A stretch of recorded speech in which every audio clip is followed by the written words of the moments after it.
Today we are going to learn about percent of change. So numbers can increase, get higher, or decrease, go lower, and then we're going to compare it to what it started with. All right, so for this first one here, to go from 20 to 25, the number is getting bigger. Well, how much bigger? It's going up by 5. So that is the amount of change.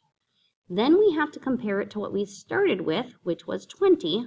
So we're going to divide it by 20. So as a reminder, a fraction bar means divide.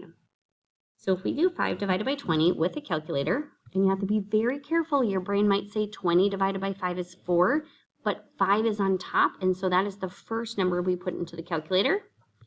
And so we get 0 and 25 hundredths.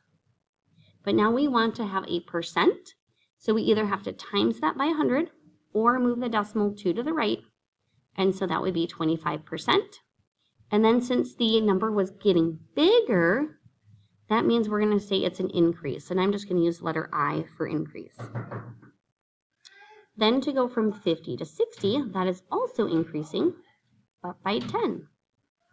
And we started with 50, so we're going to do 10 divided by 50. Now 10 divided by 50 is 0 and 2 tenths. Sorry, that's a weird looking equals. And then we can either take that decimal and times it by 100, or we can move the decimal 2 to the right. So that would give us 20%.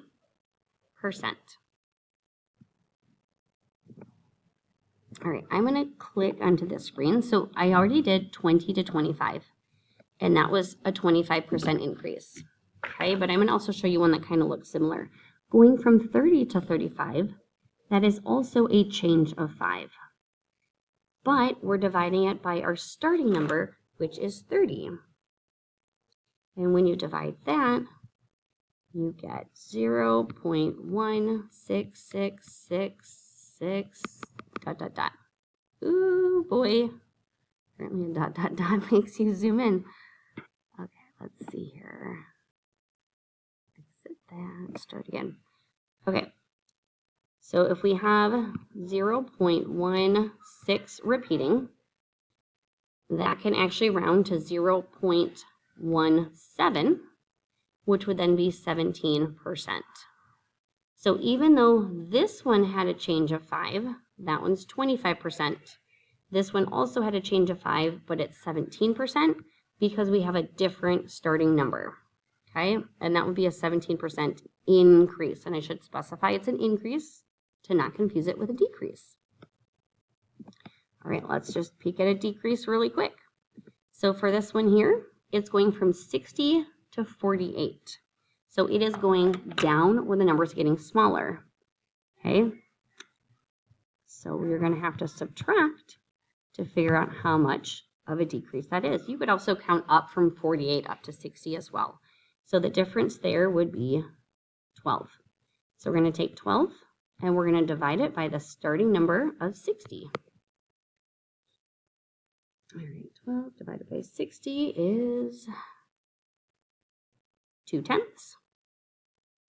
So we'll move that 2 times or times it by 100, and then we will get 20% decrease. So the number is getting smaller.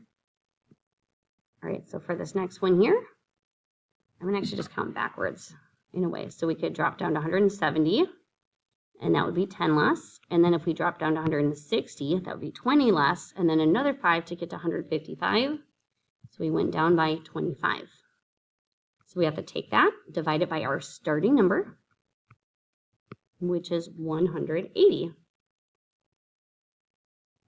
That gives us 0.138888, etc.